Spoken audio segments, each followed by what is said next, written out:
ये वो सिंगर है जिनकी गाई हुई गजल को सुनकर रफ़ी साहब ने अपने सेक्रेटरी से पूछा, ये मैंने कब गाया था। जनता हवलदार का इनकी आवाज़ में गाना सुनकर राजेश खन्ना साहब ने कहा था, रफ़ी साहब ने इस गीत को बहुत मूड में गाया है।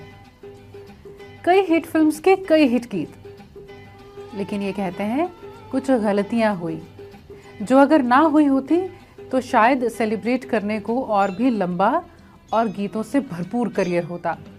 मैं बात कर रही हूँ सिंगर अनवर हुसैन जी की। और ऐसा क्या हुआ था जिसे आज सोचकर इन्हें लगता है कि काश ये ना हुआ होता। आज यही बताने वाली हूँ, रील नहीं रियल स्टोरीज में।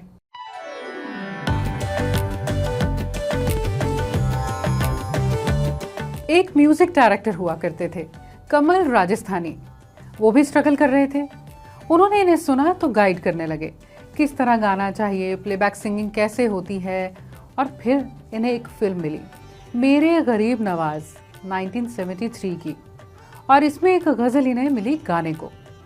हालांकि इन्होंने गीत दूसरा गाना था, रिहर्सल्स भी हो गई थी, लेकिन सारे स्टाफ को ये लगा कि ये गाना हीरो के लिए है, नए लड़के से गवाएंगे, पता नहीं कैसा होगा। तो उन्होंने रफ़ी साहब से इस गीत को गवाया, रिक्वेस्ट की उनसे, बजट नहीं है लेकिन हम चाहते हैं रफ़ी साहब आप इस गीत को गाएं। अब रफ़ी साहब कहाँ मना किया करते थे, उन्होंने गा दिया। अब जो गज़ल इन्हें मिली वो इनके लिए बहुत लकी साबित हुई, इसे बहुत पसंद किया गया।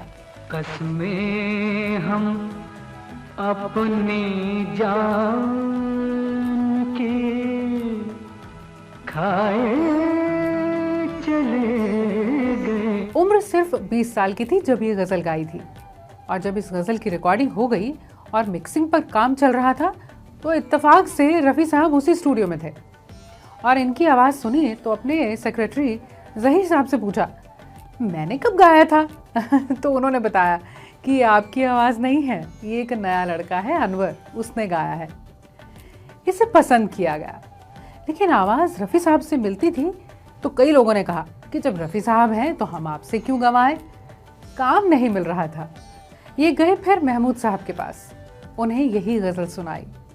वो आवाज़ सुनकर खुश हुए, कहा कि रफ़ी भाई से आवाज़ मिलती है, मैं तुम्हें जनता हवलदार में गाने का मौका दूंगा।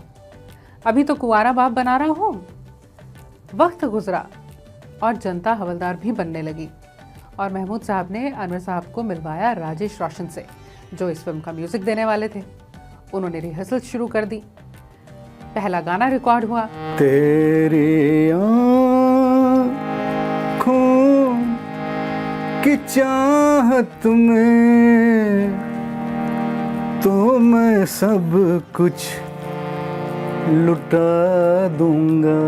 गाने की रिकॉर्डिंग के बाद महमूद साहब ने इसे स्पूल पर ट्रांसफ़र किया और राजेश खन्ना साहब के पास लेकर गए, जहां वो किसी और फिल्म की शूटिंग कर रहे थे। महमूद साहब ने इन्हें गाना सुनाया बिना कुछ कहे। अनवर कहते हैं, गाना सुनकर राजेश खन्ना बोले, बड़े दिनों के बाद रफ़ी साहब ने बड़े मूड में गाया है। अब इंडस्ट्री में चर्चा होने लगी थी। यहाँ इनका दूसरा गाना रिकॉर्ड हुआ, हमसे कहाँ भूल हुई जो ये सजा हमको मिली। और ये गीत तो फिर इनके लिए माइलस्टोन था करियर का। और इसके बाद इंडस्ट्री से बड़े बड़े म्यूजिक डायरेक्टर्स के फ़ोन आने लगे। हालांकि काफ़ी वक्त तक ये गलतफहमी भी रही कि अनवर साहब रफ़ी साहब के बेटे हैं।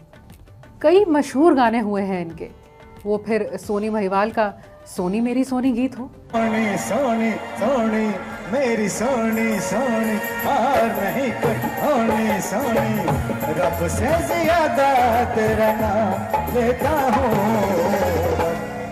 मुझे माफ करे। मौसम मौसम लवली मौसम, थोड़ी सी बेवफाई का। मौसम मौसम लवली मौसम। इनकी कोलैबोरेशन मनमोहन देसाई साहब के साथ तब शुरू हुई जब फिल्म सुहाग के गीत रिकॉर्ड होने थे और रफ़ी साहब इंडिया में नहीं थे। गाना रिकॉर्ड होना बहुत ज़रूरी था, तो लक्ष्मीकांत जी ने कहा, एक नया लड़का है अनवर, आवाज़ रफ़ी साहब से मिलती है, उससे गवा सकते हैं। गाना रिकॉर्ड हुआ तो मनमोहन देसाई बहुत खुश हुए और फिर फिल्म नसीब के एक गीत के लिए बुलाया, दोस्ती इम्तिहान लेती है। लेकिन नसीब फिल्म के दौरान अनवर कहते हैं मुझसे एक गलती हुई, जिसकी वजह से प्लेबैक सिंगिंग पर बहुत असर हुआ। ये गीत सुमन कल्याणपुर और कमलेश अवस्थी जी ने भी गाया था। अनवर कहते हैं मैं 5,000 लेता था उस वक्त, मैंने 6,000 रुपये मांग लिए और इस बात का मनमोहन देसाई को बहुत बुरा लगा और उन्होंने फिल्म कूली में शब्बीर कुमार से गवाया। और ऐसा ही राज कपूर साहब के साथ भी हुआ। फिल्म प्रेम रोग में सभी गाने इन्होंने रिहर्स किए, लेकिन यहाँ भी इसी वजह से सारे गाने जाते रहे। और उस वक्त वर्ल्ड टूर्स इतने थे कि इंडस्ट्री में ये बात होने लगी कि अनवर तो यहाँ रहते ही नहीं हैं। अनवर साहब अक्सर कहते हैं कि जब बैठकर सोचता हूँ तो फिर कई बातों को सोचकर आज भी तकलीफ होती है कि ऐसा ना हुआ होता तो अच्छा होता। ये सच है कि अगर कुछ लम्हों ने उस वक्त सही करवट ली होती तो शायद इनके करियर में कई और गीत शामिल हुए होते। ऐसा तो नहीं हुआ, लेकिन जितना सच ये है उतना सच ये भी है कि इनका जितना भी काम रहा है उसे आज भी याद किया जाता है और जाता रहेगा। इनका करियर बेशक बहुत लंबा ना रहा हो, लेकिन इन्होंने जितने भी गीत गाए हैं वो यादगार हैं। इनका नाम जाने माने सिंगर्स में शामिल होता है। इनकी आवाज़ इतने सालों बाद भी खोई नहीं है, जैसे विधाता का मैं क्या जानूं तकदीर है क्या, मैं क्या जानूं, मैं आशिक हूँ तदबीरों का, हाथों की चंद लकीरों का। अर्पण का मोहब्बत अब तिजारत बन गई है, तिजारत अब मोहब्बत बन गई है। इन गानों को भला कैसे भूल सकते हैं।